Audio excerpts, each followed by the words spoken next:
Hi everyone, it's Cindy from Cindy's Art.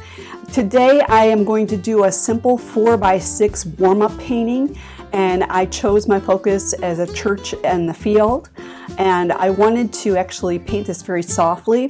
I think I really like bold colors, so I tend to go towards them, but that's all right. I can paint another one. If you enjoy this video today, please subscribe so that way we can keep in touch, and I would love your comments, any of your feedback. I'd love to see your work, and in my description below it will show you how you can do that.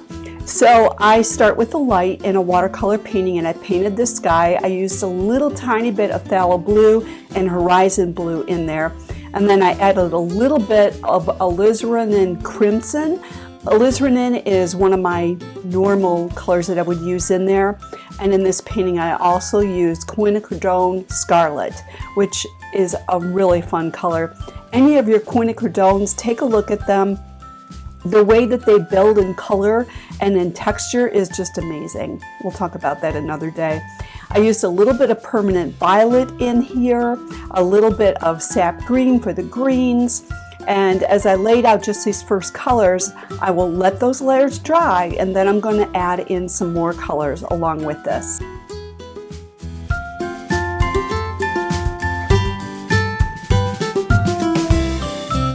All right, I want you to see this. Do you see how where this area, this building's white, but what I'm doing is adding in colorful shadows, and that's one of the things that I want to work on. And when I work on that, basically I wet this thing down, and then I added some green in one area, added blue in another. I let it blend by itself. I used a little bit of horizon blue in there, a little bit of sap green. I could use permanent green in there too because it's super bright. So this is where my focal point is, and that's where I'm going to put the most color. Everything else should be duller, and we'll see how I do as we go on.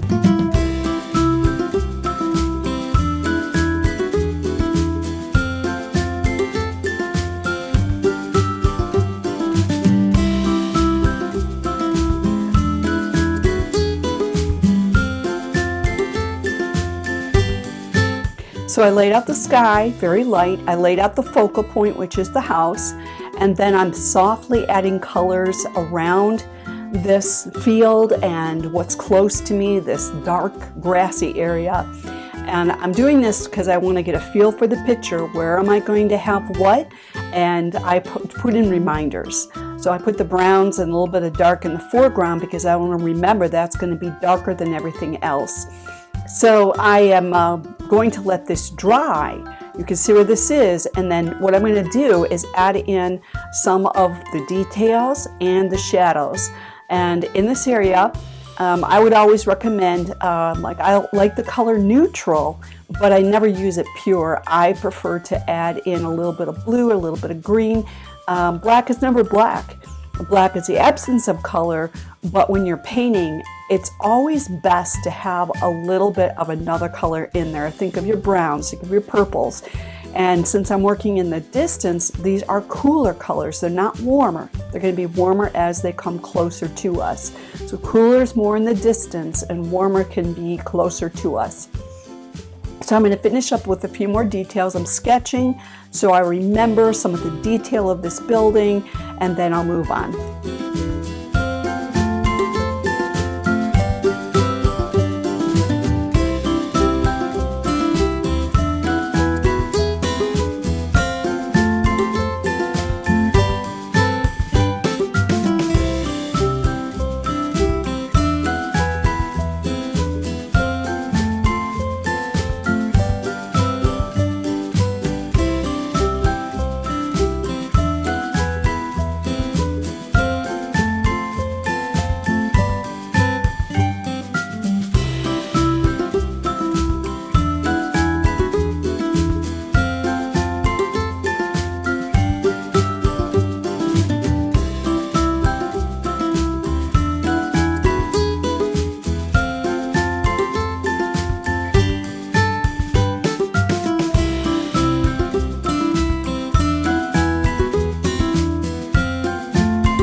take time in between your layers to let that painting dry.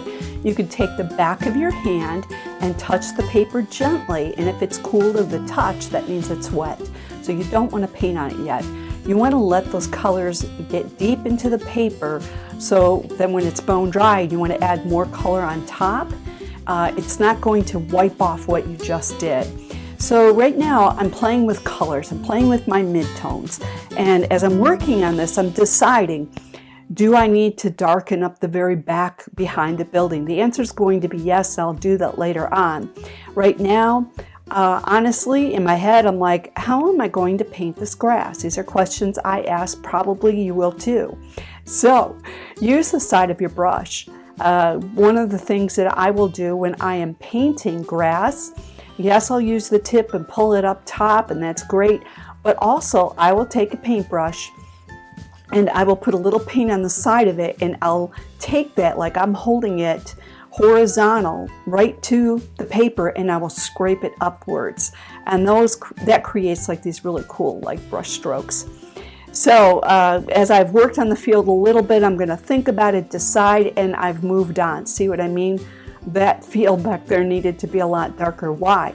I need depth. I need something to tell me that this building is closer to me than where that back of the field was. So by adding in some dark colors in the back, I've added depth into the painting.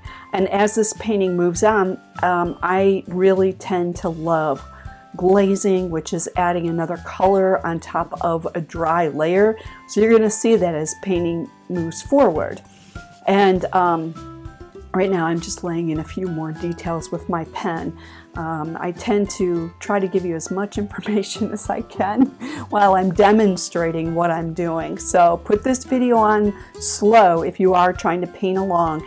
And because of your comments, I am going to try to create videos where I'm slowing this down a lot. So I've rotated around my painting. I've looked at the background, I've looked at the church. I'm putting in some dark grass in this front, which is again going to add depth. As I move towards the end, I really felt that I needed that white building to stand out more. So after adding this white detail in right now, I'm using a gel pen for that, by the way. After I finished getting these details nailed down, I took some bright orange. I usually use permanent yellow orange. It is one of my favorite colors. And I will use permanent yellow orange and opera. It's a very bright pink. But I will add this in there, and this looks like this is a little bit of brilliant orange too. Brilliant orange is a nice deep orange. And then permanent yellow orange has got it's a very, very super bright yellow orange. So I'm adding in those colors because I want to make the church pop a little bit more. So I'm going to let you watch the end of this, and you can see I wanted to add a little bit more clouds in it. I'm using a tiny bit of neutral mixed in with permanent violet for that.